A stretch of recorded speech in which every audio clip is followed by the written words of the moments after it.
उत्तराखंड के बुलेटिन में मैं हूं आपके साथ यशी शुक्ला। रुक करेंगे खबरों का, लेकिन उससे पहले नजर डालेंगे सुर्खियों पर। मोदी सरकार का एक और राहत पैकेज, 4 कदमों से मिलेगी इकोनॉमी को बूस्ट। राज्य सरकारों को मिलेगा 50 साल तक के लिए बिना ब्याज कर्ज। खतरनाक चट्टान से निकाले भाजपा नेता समेत 2 के शव, पीपल कोठी पहुंच सीएम रावत ने दी श्रद्धांजलि। रुद्रपुर में भाजपा समर्थित पार्षद की गोली मारकर हत्या, घर से बाहर बुलाकर मारी गोली, मामला दर्ज कर जांच शुरू की। केदारनाथ पुनर्निर्माण कार्यों का जायजा, आध्यात्मिक पर्यटन को बढ़ावा देने के लिए कदम। आध्यात्म पर्यटन के लिए केदारनाथ से बनेंगे 4 ध्यान केंद्र।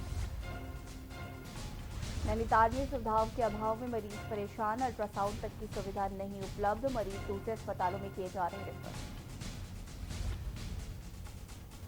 वेरीनाग में पिंजरे में कैद हुआ गुलदार, लोगों ने ली राहत की सांस, 7 साल की बच्ची को बनाया था अपना निवाला। आप देख रहे हैं के न्यूज, खबरों का सारथी। नगर पंचायत बेरीनाग के भट्टी गांव वार्ड में देर रात को पिंजरे में एक गुलदार फंस गया। 6 दिन पहले भट्टी गांव में गुलदार ने एक 7 साल की बच्ची को अपना निवाला बना दिया था। आपको बता दें कि वन विभाग ने गुलदार को आदमखोर घोषित करने के साथ ही गांव में 2 पिंजरे लगा दिए थे और 24 घंटे में वन कर्मियों के द्वारा गांव में ड्यूटी दी जा रही थी। वहीं गुलदार पिंजरे में फंसने के बाद वन विभाग ने राहत की सांस ली। गुलदार को देखने के लिए सैकड़ों की संख्या में लोग पहुंचे। वहीं ग्रामीणों ने बताया कि गांव में कई गुलदार दिखाई दे रहे हैं। इस गुलदार के पकड़े जाने के बाद भी ग्रामीणों का भय कम नहीं हुआ है। वन विभाग के अधिकारियों ने बताया कि अभी गांव में लगातार ड्यूटी दी जाएगी और पकड़े गए गुलदार का मेडिकल करने के बाद ही आदमखोर होने की पुष्टि हो पाएगी। लोगों से शाम के समय बाहर नहीं निकलने और बच्चों को घरों से बाहर नहीं छोड़ने की अपील की गई।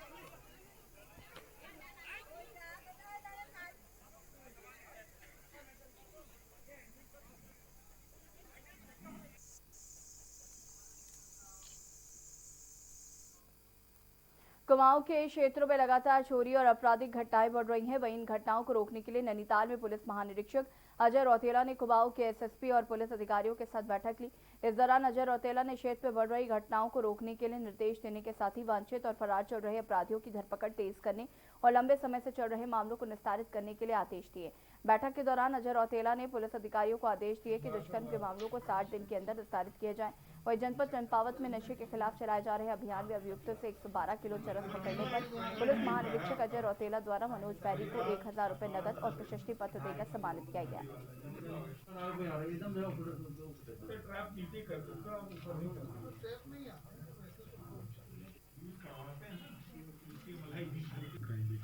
अभी तक तो हम वर्चुअल बैठक कर रहे थे, आज हमने आमने सामने बैठ के बात करी थी। एक तो मेनली हमने बात करी कोविड के संबंध में, क्योंकि जैसा आपको मालूम है अनलॉक हो गया है, त्योहारों का सीजन आने वाला, तो उसमें संबंध में बताया कि इन्फोर्समेंट ज़्यादा करें और साथ साथ अवेयरनेस भी करें। एमएचए ने एक नई डायरेक्शन पहले भी आई थी, फिर आई है कि रेप के केसेस, पॉस्को के केसेस 60 दिन में समाप्त हो जाने चाहिए। उस संबंध में इनको बताया कि उसको स्ट्रिक्टली इन्फोर्स करना चाहिए।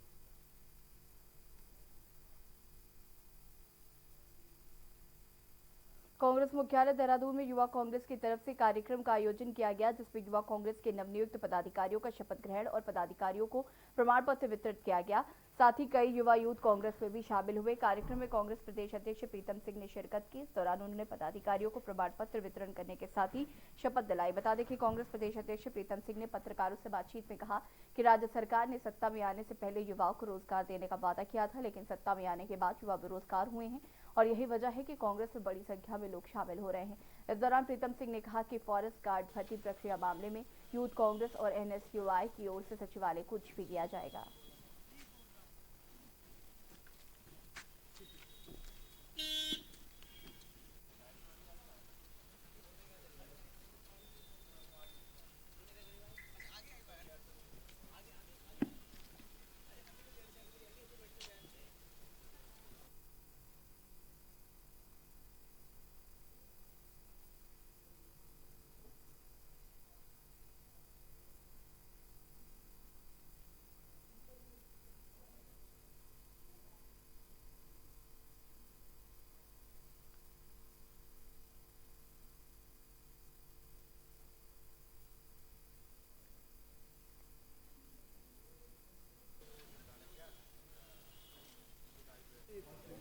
जिस तरीके से डबल इंजन की सरकार ने नौजवान साथियों को छलने का काम किया है, हमारे साथियों में आक्रोश है और निश्चित रूप से बड़ी संख्या में नौजवान साथी जो है कांग्रेस के साथ लाभबद्ध होने का काम कर रहे हैं। और इसी लिए जो है कल हमारे यूथ कांग्रेस के साथियों ने और एनएसवाई के हमारे साथियों ने जो है सचिवालय कूच करने का निर्णय लिया है कि फॉरेस्ट गार्ड भर्ती में जो अनियमितताएं हुई, जो भ्रष्टाचार हुआ है, उसके विरोध में जो है यहाँ से कूच करेंगे। तो हम नौजवान साथियों की लड़ाई लड़ने का काम कर रहे हैं।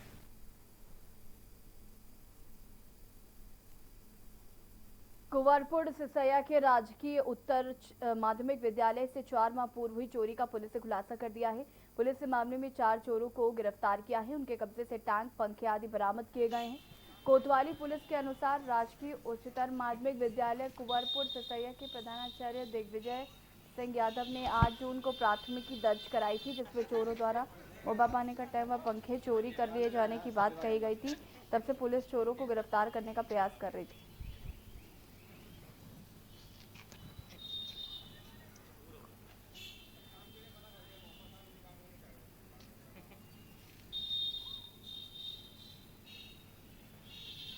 हाँ, ये सिसैया के स्कूल के प्रधानाचार्य हैं दिग्विजय सिंह यादव। उन्होंने दिनांक 7/10 को आकर एक तहरीर दी थी कि स्कूल से पानी के 500 लीटर के टैंक और फैन जो हैं पंखे वो चोरी कर लिए गए हैं। एक स्ट्रीट लाइट चोरी कर ली गई है, उसमें मुकदमा पंजीकृत किया गया था और चोरी की खलासी के लिए टीम का गठन किया गया था। एसआई संजीत कुमार, एसआई परिसार को उन्हें लगाया गया था।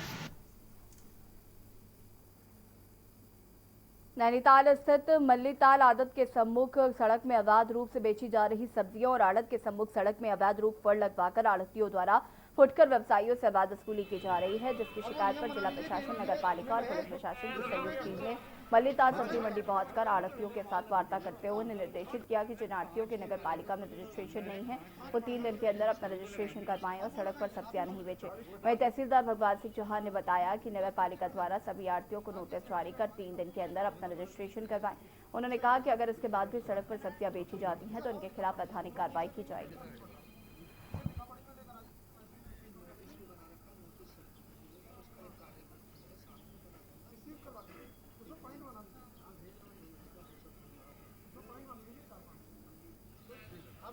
आज हम यहाँ पे पहुँचे हैं सब्जी मंडी की भीड़ की अधिकता को देखते हुए और शिकायत आ रही थी कि जो आड़ती लोग हैं वो सड़क पे अपनी सब्जी बेच रहे हैं और यहाँ पे जितने आड़ती रजिस्टर्ड हैं और फुटकर वाले भी रजिस्टर्ड हैं, उससे ज़्यादा लोग बाग यहाँ पर जो है कहना चाहिए अपना दुकान लगा के सब्जी बेच रहे हैं और ये भी शिकायत सुनने में मिली है कि 2.5 किलो से कम सामान नहीं दिया जा रहा है। उधम सिंह नगर के खटीमा क्षेत्र में मिट्टी खनन माफियाओं के हौसले बुलंद होते जा रहे हैं। यूपी सीमा से लगी 17 मील चौकी क्षेत्र में मेहरबान नगर गांव के पास देवहा नदी के किनारे अवैध रूप से मिट्टी खनन का कार्य तेजी से चल रहा है। यहां तक कि खनन माफियाओं को पुलिस प्रशासन का भय भी नहीं है। रात के अंधेरे में मेहरबान नगर के पास देवहा नदी के किनारे अवैध रूप से मिट्टी खनन का धंधा जोरों पर है। वहीं अवैध मिट्टी खनन के मामले में चौकी प्रभारी देवेंद्र सिंह राजपूत का कहना है कि ग्रामीणों द्वारा अवैध खनन की सूचना देने पर पुलिस मौके पर गई थी, लेकिन उससे पहले ही मिट्टी खनन माफिया भाग गए।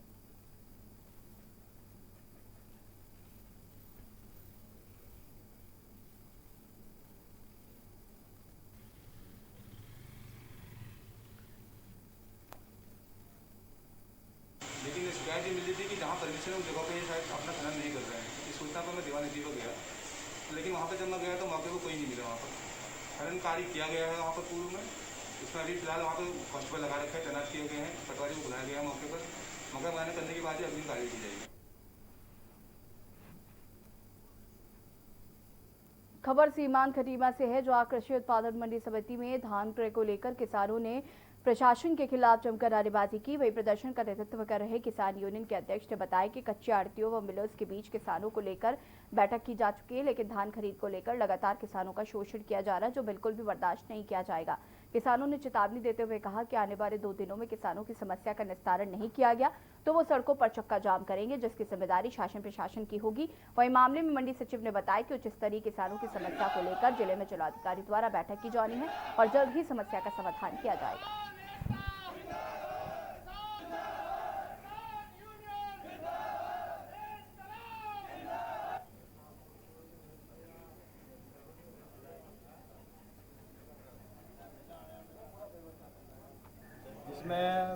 जो पहले जो हमारे नमी के आधार पर जो धान खरीद का एक व्यवस्था बनाई गई थी, उसमें मंडी में जो हम नमी ले रहे थे और जो मिल में नमी ले रहे थे उसमें कुछ अंतर आ रहा था, जिसमें विवाद हो रहा था। तो उसी के संबंध में जो है बार बार इसमें व्यवधान आ रहा था, तो उसमें समझौता करवाया गया है। अभी कल एक मीटिंग जिलाधिकारी महोदया ने भी रखी है, तो उसके बाद जैसे भी निर्देश होंगे आज और कल के लिए वही व्यवस्था रखी गई है। अग्रिम जो व्यवस्थाएं होंगी उस मीटिंग के तहत ये तय हुआ है कि आगामी जो भी नई व्यवस्थाएं होंगी उस मीटिंग में जो भी हमें निर्देश दिए जाएंगे उसके क्रम में आगे खरीद की जाएगी। उत्तराखंड की खूबसूरत वादियां लंबे समय से फिल्मकारों को अपनी ओर आकर्षित करती आ रही हैं। विकासनगर सहित आसपास के क्षेत्र में भी कोरोना काल में पैदा हुई विषम परिस्थितियों को लेकर एक शॉर्ट फिल्म का फिल्मांकन किया गया। बता दें कि विकासनगर क्षेत्र में करीब एक सप्ताह तक चली शूटिंग दिल्ली में सिनेरेना प्रोडक्शन हाउस के बैनर तले बन रही है। शॉर्ट फिल्म कोरोना से नहीं मरा काल में उपजी परिस्थितियों और प्रवासी मजदूरों की समस्याओं पर आधारित है, जिसका लगभग निर्माण पूरा हो चुका है, जो दर्शकों को जल्द ही देखने को मिलेगी।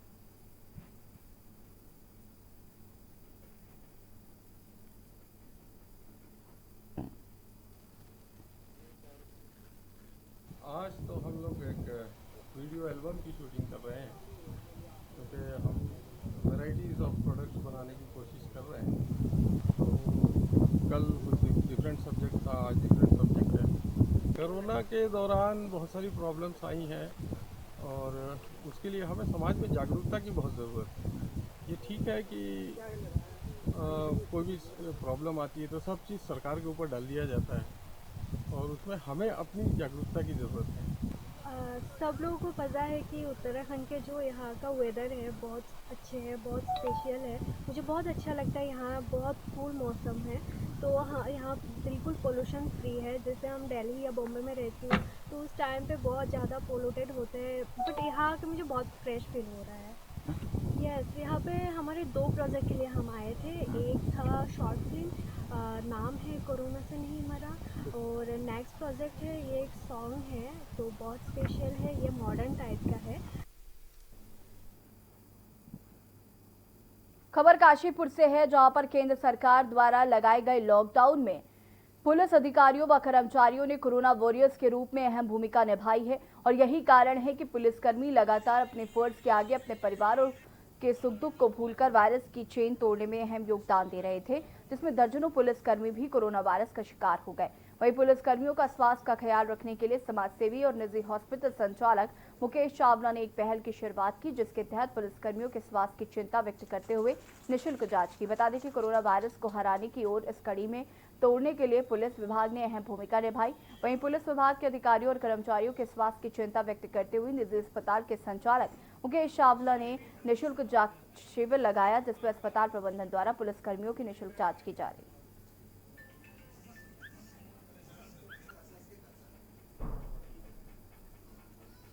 हमारे हॉस्पिटल संजीवनी मल्टी स्पेशलिटी हॉस्पिटल में हमारी लैब अंबिका डायग्नोस्टिक सेंटर की तरफ से जो कोरोना के चलते सरकार द्वारा लॉकडाउन किए होने पर कोरोना वायरस के रूप में अहम भूमिका निभाने वाले हमारे पुलिस प्रशासन की समस्त प्रकार की जांचें निःशुल्क की जाएंगी। उनको यहाँ बुलाया आएंगे वो, और जो हमारे डॉक्टर प्रिस्क्राइब करेंगे उसमें चेस्ट एक्सरे है, सीटी स्कैन है, चेस्ट का लीवर की जांच है, किडनी की जांच है, जिसको जो भी दिक्कत होगी उसकी हर तरह की जांच निःशुल्क करी जाएगी।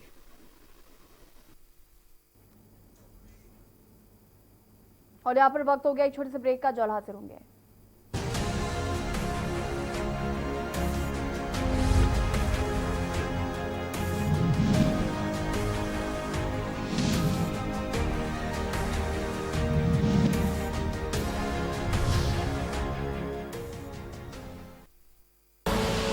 आप देख रहे हैं के न्यूज, खबरों का सारथी।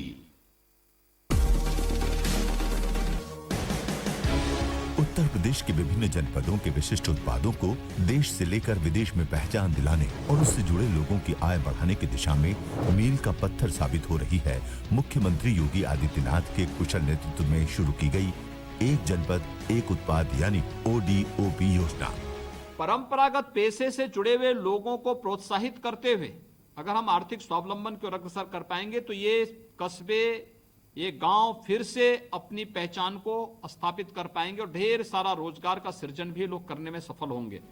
अब लखनऊ की चिकन कारीगरी, मेरठ का खेल सामान, मुरादाबाद के पीतल उत्पाद, अलीगढ़ का हार्डवेयर, भदोही का कालीन, कन्नौज का इत्र तथा ओडीओपी के अन्य उत्पाद आत्मनिर्भर यूपी का आधार बन रहे हैं। उत्तर प्रदेश सरकार की पहल पर ओडीओपी उत्पादों की ऑनलाइन बिक्री के लिए फ्लिपकार्ट और ईबे से अनुबंध किया गया है।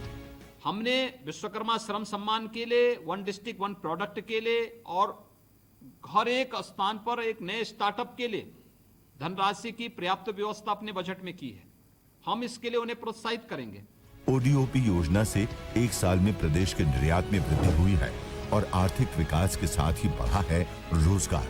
स्थानीय उत्पादों को नई पहचान दिला रही है योगी आदित्यनाथ सरकार।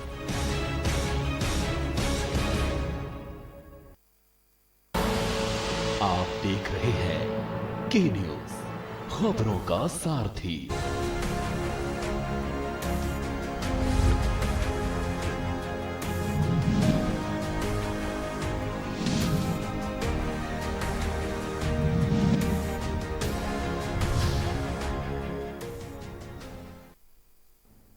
ब्रेक के बाद एक बार फिर से आप सभी का स्वागत है। उधम सिंह नगर जनपद के सितारगंज में विधायक सौरभ बहुगुणा के आवास पर पहुंचे सैकड़ों गांव के लोग, जिन्होंने भाजपा का दामन थाम लिया है। विधायक सौरभ बहुगुणा के समक्ष कई गांवों के सैकड़ों युवकों ने भाजपा का दामन थामा।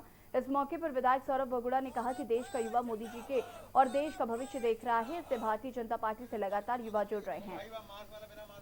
आपको बता दें कि सभी राजनीतिक पार्टियां 2022 के चुनाव की तैयारियों में जुट चुकी हैं। वहीं भाजपा द्वारा उत्तराखंड की नई प्रदेश कार्यकारिणी के गठन के साथ ही 2022 के लिए तैयारियां शुरू कर दी गई हैं, जिसके तहत सितारगंज विधानसभा के उप तहसील के कई गांव के सैकड़ों युवा विधायक सौरभ बहुगुणा के आवास पर पहुंचे, जिन्होंने भाजपा का दामन थामा।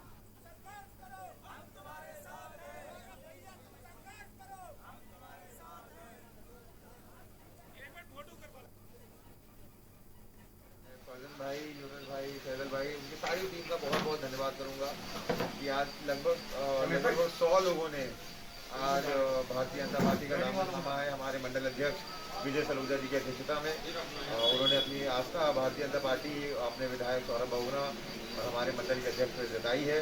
मैं उन सबका धन्यवाद करना चाहता हूँ। लगभग 8 से 10 गाँव के लोगों ने, लड़कों ने, आज युवाओं ने आज हमारा हाथ थामा है और कहीं ना कहीं हमको इससे बहुत ज़्यादा शक्ति मिलेगी पार्टी को और मुझको। क्योंकि युवा शक्ति जो है वो हर चुनाव की दशा और दिशा दोनों बदल सकती है और आज आप देख रहे हैं किस तरीके से युवाओं में जोश है और इन्होंने उनका सबका बहुत बहुत धन्यवाद करूंगा और उम्मीद करूंगा कि हम सब मिलके एक साथ कंधे से कंधा मिला के शक्तिपाम और सितारगंज क्षेत्र को आगे बढ़ा सकें। बहुत बहुत धन्यवाद। राजधानी देहरादून में कांग्रेस ने हाउस टैक्स में बढ़ोतरी को लेकर नगर निगम में विरोध प्रदर्शन कर नगर आयुक्त को ज्ञापन सौंपा। इस दौरान कांग्रेस महानगर अध्यक्ष लालचंद शर्मा सहित कई कार्यकर्ता मौजूद रहे। वहीं मीडिया से बातचीत में लालचंद शर्मा ने बताया कि बोर्ड बैठक में हाउस टैक्स की बढ़ोतरी न करने का फैसला हुआ था, बावजूद इसके हाउस टैक्स में बढ़ोतरी की गई। वहीं कांग्रेस ट्रैक्टर घोटाले को लेकर रिपोर्ट की खरीदिंग करने की मांग कर रहे हैं।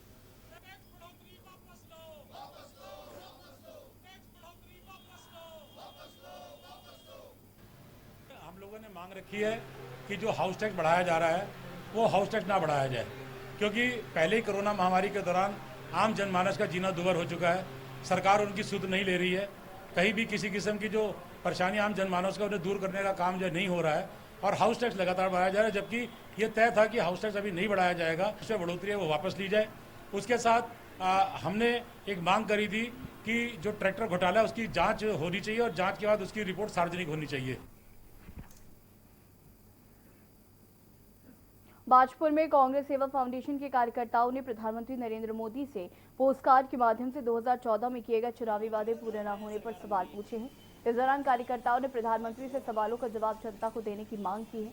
बता दें कि कांग्रेस सेवा फाउंडेशन के कार्यकर्ता जिलाध्यक्ष विपुल शर्मा के नेतृत्व में भगत सिंह चौक पहुंचे, जहां कांग्रेस सेवा फाउंडेशन के कार्यकर्ताओं ने महात्मा गांधी के चित्र पर पुष्प अर्पित किए और उनके बताए मार्ग पर चलने की अपील की।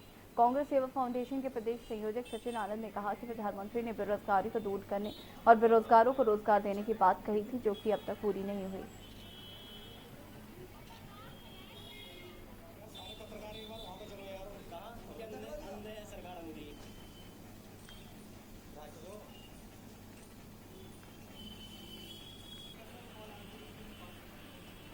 समस्या बेरोजगारी और हमारे देश में सबसे जो बड़ी है समस्या बेरोजगारी की है।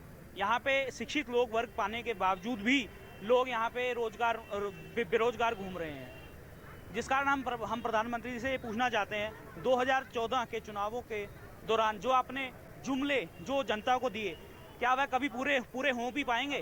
तो जो हमारे कार्यक्रम हुआ है उसका मेन मुद्दा है सर, 2014 के चुनावी घोषणा पत्र में माननीय प्रधानमंत्री महोदय जी ने घोषणाएं की थी, वो कोई भी घोषणा अभी तक पूरी नहीं हुई। उन्होंने कहा था प्रतिवर्ष 2 करोड़ बेरोजगारों को रोजगार दिया जाएगा, परंतु अभी तक बेरोजगार अभी भी बेरोजगारी है। महंगाई कम होगी, महंगाई और बढ़ गई है।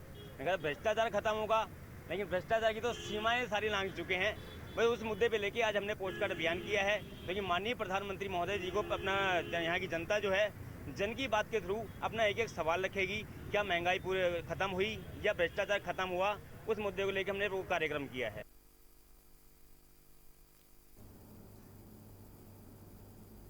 रुद्रपुर में भाजपा समर्थित पार्षद की गोली मारकर हत्या से पूरे इलाके में सनसनी फैल गई। बता दें कि गाड़ी में आए बदमाशों ने पार्षद को घर से बाहर बुलाकर गोली मारकर हत्या कर दी, जहां जिला अस्पताल में डॉक्टरों ने पार्षद प्रकाश सिंह धाबी को मृत घोषित कर दिया।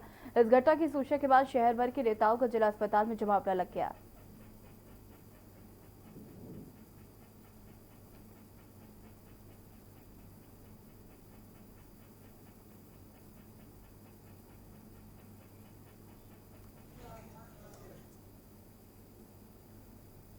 नैनीताल के गर्मपारी के दूरदराज इलाकों के ग्रामीणों को सामुदायिक स्वास्थ्य केंद्र में सुविधाओं के अभाव में समय पर इलाज न मिलने से परेशानियों का सामना करना पड़ रहा है।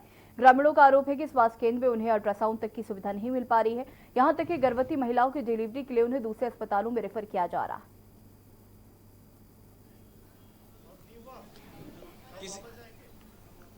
डिलीवरी होने वाली थी ना, ये जो डिलीवरी थी, मतलब इन लोगों ने कहा कि यहाँ नहीं और मतलब यहाँ ऑपरेशन की नहीं होगी, यहाँ से रेफर कर दिया। और वो जो ऊपर फिर यहाँ से हम मैडम के पास ले गए, मनोहरी जो मैडम है, परिहार मैडम हो, तो उन्होंने नॉर्मल डिलीवरी करा दी सिर्फ आधे घंटे में।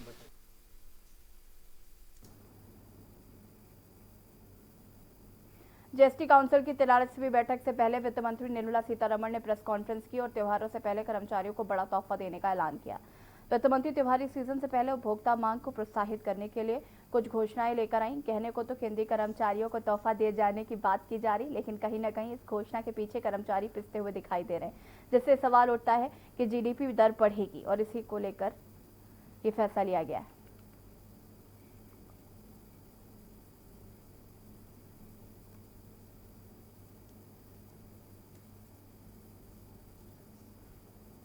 उत्तराखंड के बुलेटिन में फिलहाल इतना ही। देखिए खबर 1 बजे सृष्टि शुक्ला के साथ।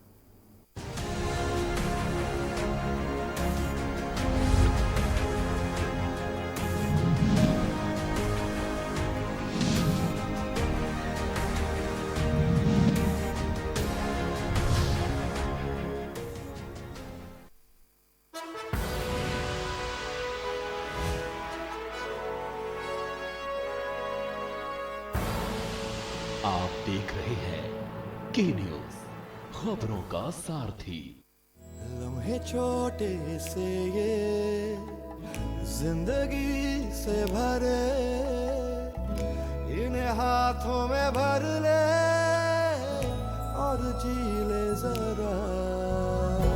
मुसाफिरा तू है चला, मुसाफिरा रे। छोटे छोटे लम्हों का अनोखा सफर, कमला पसंद, अनोखा स्वाद। खुदी को आजमाया है तो ये अंदाज आया है, खुदी को आजमाया है तो ये अंदाज आया है। तुम में भी मैं हूं, शुद्ध प्लस पान मसाला।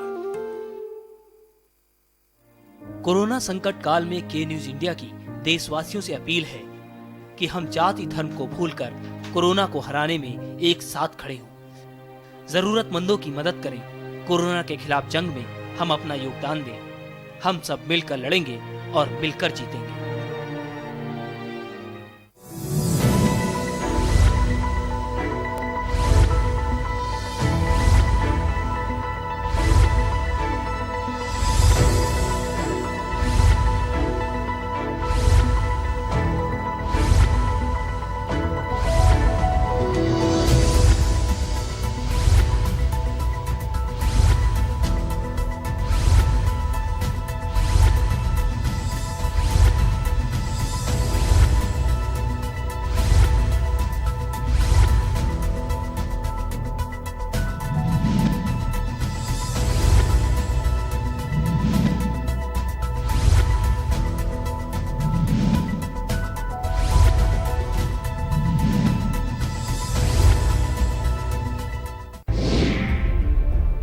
क्या है भरण पोषण की परिभाषा? भरण पोषण पर किनका है हक? बेऔलाद किससे पाए अपना हक? भरण पोषण न करने पर क्या है दंड? भरण पोषण की क्या होगी राशि? बुजुर्गों का हक ऐते रख। कीजिए सवाल, जानिए अधिकार। 0512 239 0031 और 0512 239 0032। हमारी खास पेशकश वकील आपका में रविवार दोपहर 3 बजे सिर्फ के न्यूज इंडिया पर।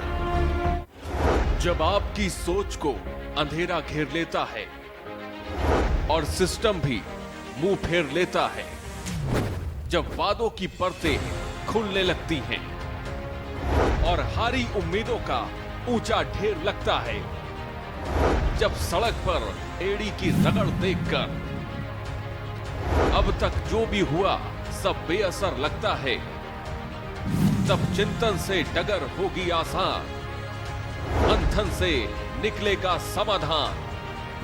मंथन।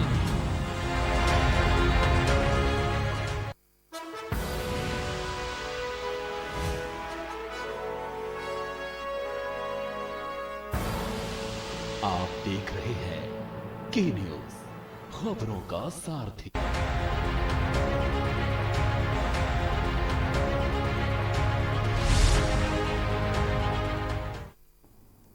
नमस्कार, खबर 1 बजे में आप सभी का स्वागत है। मैं हूं आपके साथ सृष्टि शुक्ला। खबरों से पहले नजर डालते हैं इस वक्त की सुर्खियों पर। यूपी में फिर न हो हाथरस जैसा कांड, योगी का नवरात्र मिशन शक्ति और ऑपरेशन शक्ति। गोंडा में एसिड अटैक का बड़ा मामला, सोते समय 3 बहनों पर डाला तेजाब हमले में बड़ी बहन गंभीर रूप से झुलसी, इलाज जारी।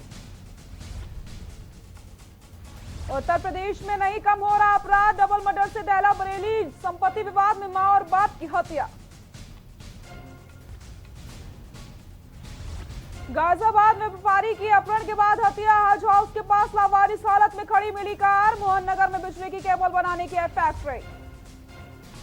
जालौन में नशेबाज पिता ने बेटी को उतारा मौत के घाट, नशे में धुत पिता ने मां की जमकर की पिटाई, बीच बचाव में आई बेटी तो गला घोंटकर की हत्या। रायबरेली में दबंगों के हौसले बुलंद, दबंगों के तांडव का लाइव वीडियो, लाठी डंडों से लैस दबंगों ने जमकर की मारपीट।